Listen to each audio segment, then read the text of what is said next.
호주야 클럽 TV 여러분 안녕하세요. 호토박입니다. 자, 호주에 자녀를 조교학을 보내놓고 그 자녀가 호주 대입 시험을 앞두고 있다. 야, 참 불안하고 초조하시죠. 이분 어머님이 자녀를 데리고 호주에 가디언 비자로 같이 와 계신 분들조차도 그 상황이 되면 정말 어디에 정보를 구할지 참 막막합니다. 한국에 있다 그러면 한국에 많은 뭐 입시 전문가들이 좀 있지만 호주 같은 경우는 대부분이 로컬 학생을 대상으로 한 전문가이지 유학생을 대상으로 한 호주 입시 전문가는 아니거든요. 네. 그래서 호토박이가 그 부분만큼은 좀 여러분들에게 좀 디테일한 정보를 드리려고 늘 공부도 하고 노력도 하는데요. 자, 오늘은 실제 케이스를 가지고 얘기를 한번 해볼까 해요. 그러면 현재 자녀가 이제 고2, 고3이 되는 조교학을 보내놓은 부모님들 입장에서 고2, 고3이 된다라고 하면 아마 오늘 제가 드리는 이 정보를 가지고 같이 얘기를 한번 해보면 내년에 호주 대학을 들어갈 때 자녀의 어떤 방향을 어떻게 잡아야 될지 아마 감이 잡히실 거예요. 자, 한 4명 정도 제가 학생을 가지고 얘기를 할 텐데요. 공교롭게도 이 4명 학생은 호주로 조교학 올 당시에는 저희 호토박이가 저희 호주유학 클럽이 수속했던 학생들은 아니에요. 호주에 와서 이제 와 계신 동안 저희랑 컨택이 돼서 뭐 주로 이제 제 유튜브 영상을 보시고 이렇게 연락을 많이 주셨는데, 자, 어떤 케이스들이 있었는지 한번 보시죠. 호주 고3 유학생 2022년도 대학 입시 결과, 고3 유학생 엄마의 눈물, 사연 한번 들어보시죠.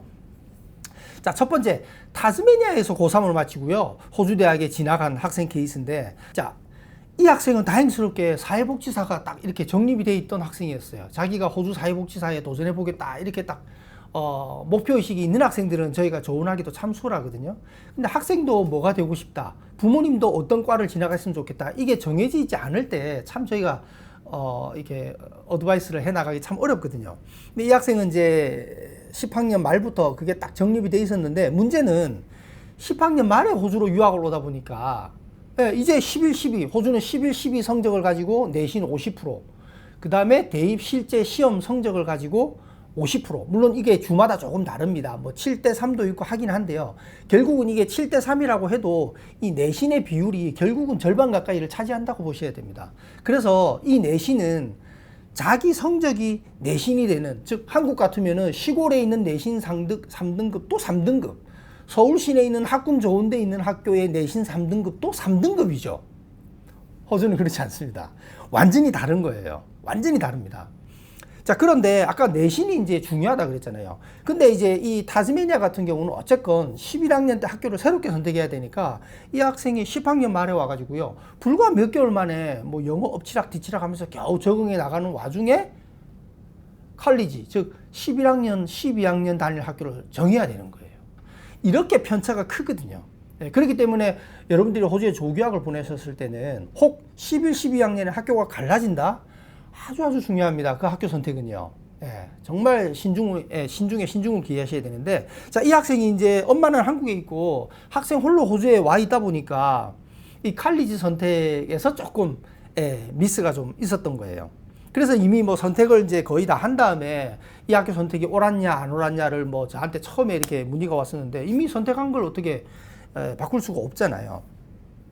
그래서 이 학생이 선택했던 그 학교는 대부분 이제 직업 교육을 하는 학교였어요. 그러다 보니까 학생의 이제 내신이 형편없는 거죠. 그리고 이제 12학년 말에 이제 대입 수능 시험을 실제로 쳐도 자기의 성적이 웬만큼 나온다 하더라도 그 절반에 해당하는 내신 성적이 너무 부족하다 보니까 호주 수능 지수라고 하는 에이타, 정확하게는 랭크인데 어쨌든 이 점수가 너무 낮게 나온 거예요. 그래서 호주 대학을, 원하는 대학에 입학을 하지를 못했어요. 처음에 커틴 대학의 사회복지학과를 지원을 했는데 입학 허가를 못 받았고요. 조건부로 입학 허가 받았을 때는 저희가 이제 보통 1년 전에 지원하니까 11학년 마쳤을 때 이미 지원을 해놨거든요. 그러니까 이제 커틴 대학 측에서는 12학년에서 이 성적 정도만 받으면 우리가 최종 입학 허가를 허용하겠다라고 하는 조건 입학을 받았었는데 그 에이타 성적이 안 됐던 거죠. 그리고 이제 차선책으로 오큐페이셔널 테라피라고 하는 작업치료학과, 이 학과도 상당히 의료 분야에서 전문 분야 중에 속하거든요.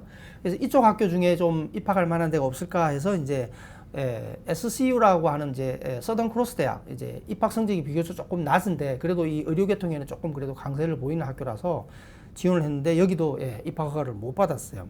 그래서 이제 학생이 어떻게 막 부모님도 한국에서 뭐 이렇게 초조해하고 호주까지 유학을 보냈는데 재수를 해야 되나 뭐 이런 걱정도 앞서고 했는데 그리피스 대학에서 다행히 디플로마 과정이 있습니다.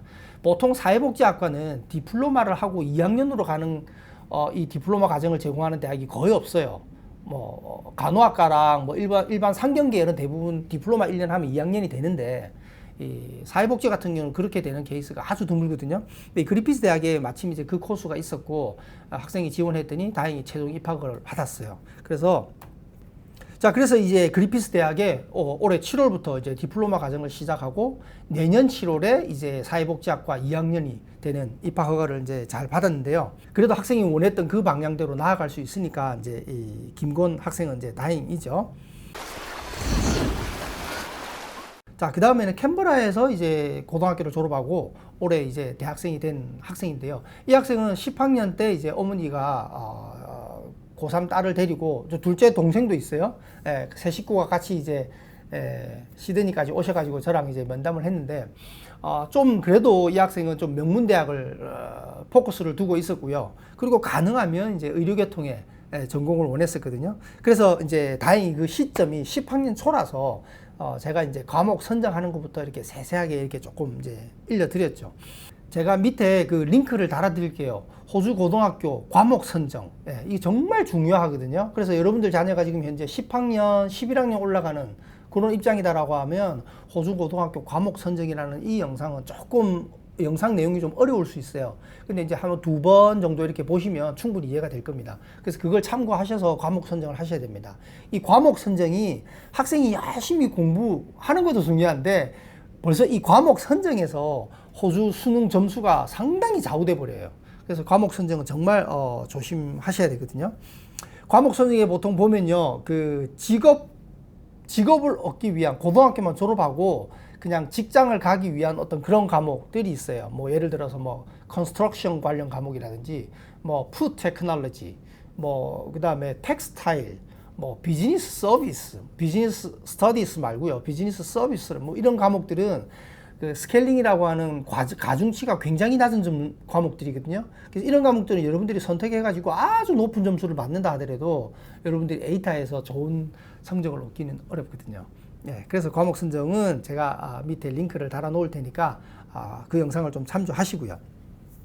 그래서 이 학생이 이제 제일 고민했던 거는 12학년 올라가기 전에 11학년 말에 파운데이션을 갈 건지 아니면 그냥 12학년을 계속 할 건지 참 이거는 결정하기 어려운 내용이에요.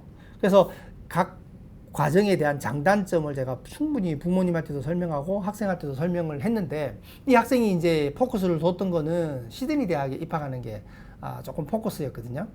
물론 저는 보통은 학과를 중요시하지 대학을 중요시하지 않는데 또 그건 개인의 상황에 따라 다를 수 있는 거니까요. 이 학생한테는 어쨌든 시드니 대학이 목표였기 때문에 그래서 이제 시드니 대학을 입학하는 그 측면에서 본다라고 하면 12학년 하는 것보다는 시드니 대학 파운데이션 하는 게 시드니 대학 입학하는 데 있어서는 훨씬 더 유리한 방법은 맞거든요.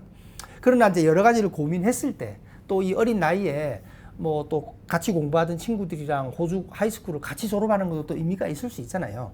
그래서 이제 12학년 졸업하는 쪽으로 포커스를 맞췄고 학업을 계속 이어나가서 다행히 생각했던 것보다는 에이타 점수가 상당히 높은 고득점을 받았어요.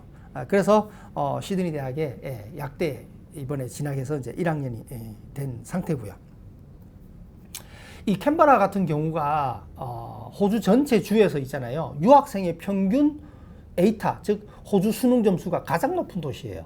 왜 그러냐면 물론 시드니, 멜번이 높아요. 대도시고 교육열이 좀 높은 도시니까요. 한국도 뭐 서울이나 뭐 경기권이 지방 소도시들보다는 대학 입시 결과가 훨씬 좋잖아요. 그러나 호주는 그게 훨씬 더 편차가 커요. 캔버라 같은 경우는 특징적인 게 수능 시험이라는 것 자체가 없고요. 고2, 고3 내신만 가지고 이 수능 점수라는 에이타를 환산해야 됩니다. 그러다 보니까 유학생 입장에서는 특히 늦게 유학을 시작한 유학생 입장에서 볼 때는 11, 12학년 과정을 열심히 따라가는 거하고 똑같은 주어진 시간에 똑같은 시험 문제를 푸는 거하고는 조금 다르죠. 예. 자기가 의지만 있다라고 하면 다른 학생들이 뭐 반나절 걸려서 할 수 있는 과제를 뭐 하루 이상 걸려서 좀 더 시간 노력을 투자를 해서 할 수 있잖아요. 과제 같은 경우는요. 학교 내에서 하는 평가. 물론 학교 내에서도 시험은 보겠지만요. 그러나 딱 정해놓은 그 시험 규칙에 따라서 시험을 봐야 되는 거는 유학생한테는 더 부담, 특히 유학을 늦게 온 학생한테는 더 부담이거든요. 그래서 이 학생은 아무래도 이제 캔버라에서 공부하다 보니까 네, 에이타 성적이 좀 더 잘 나오는 그런 요인도 있었던 것 같아요. 그래서 혹시 이 방송을 보시는 한국에 계신 조교학을 염두에 두시는 부모님이라고 하면 자녀가 초등학생이면 상관없어요. 근데 자녀가 이미 중2, 중3이 넘어가는데 호주 조교학을 보낸다? 그러면 호주 대입을 고려하신다는 거죠.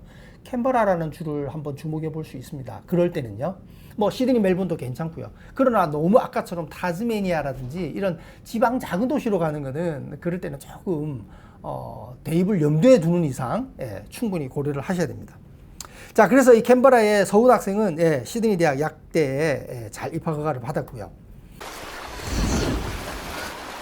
자, 이 학생은 시드니에서 고등학교를 12학년을 졸업했어요. 근데 특이하게 할아버지 할머니가 시드니에 영주권자로 살고 계시고요. 그리고 어머니가 과거에 영주권자였는데 한국에 있는 아빠랑 결혼하면서 한국으로 가시게 되고, 그리고 이제 이 자녀가 성장해서 엄마 아빠는 한국에 여전히 계시고, 이 자녀가 이제 호주로 유학을 오게 된 거예요. 그래서 한국에 있는 얼마는 이제 영주권이 없어져 버렸고, 호주에 있는 할아버지 할머니 댁에서 이제 이 학생이 계속 이제 공부를 했는데, 중간자는 제가 빼고 이영이라고 부를게요. 그래서 이제 할머니랑 같이 와서 이제 상담을 했는데, 그래도 이 할머니가 호주 생활을 오래 하신 분이다 보니까 그래도 이제 저랑 좀 커뮤니케이션이 좀 수월하게, 한국에 있는 엄마보다도 할머니가 오히려 이제 커뮤니케이션이 잘 되어서 할머니랑 쭉 이제 얘기를 해 나갔는데, 할머니가 이제 적정한 과외 선생님도 좀 부탁하고 해서 저희가 사실 호주에 조교하고 온 학생 혹은 호주에 어릴 때부터 조교학을 왔는데 이미 이제 그런 학생들은 호주의 네이티브 학생들하고 뭐 영어 수준이 뭐 결코 낮지 않거든요. 근데 그런 학생일지라도 호주 대입이 다가오게 되면 대부분 과외를 좀 합니다. 특히 이제 학년이 높아서 호주에 유학을 온 학생들은 더더군다나 영어 같은 거는 에세이 적기 훈련 같은 게 잘 안 되거든요. 그런 학생들은 저희한테 얘기를 해주시면요, 저희가 적정한 과외 선생님도 이렇게 찾아봐 드리거든요. 그것도 제가 밑에 링크를 달아 놓을 테니까 과외 선생님이 필요하신 각 전문 과목에 대한 과외 선생님이 필요하신 엄마들은 그 연락을 해주시면 되고요. 그래서 이제 이 학생은 에이타 점수가 80점 가까이 이렇게 좀 처음에 예상했던 것보다는 잘 나왔어요. 과목 선정을 하는 거에 따라서 뭐 7, 8점, 에이타 7, 8점은 왔다 갔다 할 수 있거든요. 그리고 이제 간호를 선택을 했는데, 시드니에서 간호를 공부할 것인지 캔버라에서 간호를 공부할 것인지 이걸 가지고 이제 고민했는데, 역시 할머니가 여기 상황을 잘 아시니까요, 과감하게 캔버라에서 간호 공부를 하는 걸로 결정했습니다.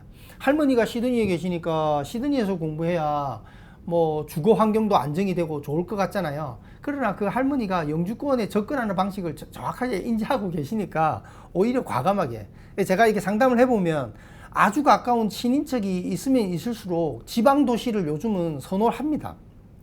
근데 이제 호주에 친인척이 전혀 없는 경우에 영주권까지 염두에 두고 호주 대학을 선택할 때 그런 분들은 여전히 대학 이름, 대도시에 있는 학교 이렇게 조금 선호하는 경향이 있어요. 근데 이제 이 학생 같은 경우는 좀 촉박했던 게요. 호주에서 그렇게 조교학을 9학년 때부터 했지만, 여러분들도 귀담아 들으셔야 되는 게, 호주에서 하이스쿨 나왔으니까 영어는 문제없다 생각하잖아요. 절대 그렇지 않습니다. 영어를 잘하는 것과 점수 영어가 다른 거거든요. 특히 간호학과 같은 경우는요, 유학생들 같은 경우는 호주에서 7학년부터 쭉 6년 연속으로 공부하지 않은 이상은 반드시 어학 점수를 IELTS랑 PT든 토플이든 점수를 내야만 합니다. 근데 이게 갑자기 시험 봐가지고 그 점수가 탁 나오면 좋은데 그렇지 않은 경우도 많거든요. 초등학교 때부터 유학을 했으면 뭐 문제 없을 텐데요. 보통 뭐 9학년, 10학년 때부터 공부한 학생들은 절대 이 점수가 만만한 점수가 아니에요. 그래서 저희가 뭐 작년 10월부터 계속 그 점수를 준비해라고 해서 다행히 시간에 맞게 점수 준비가 잘 됐고요.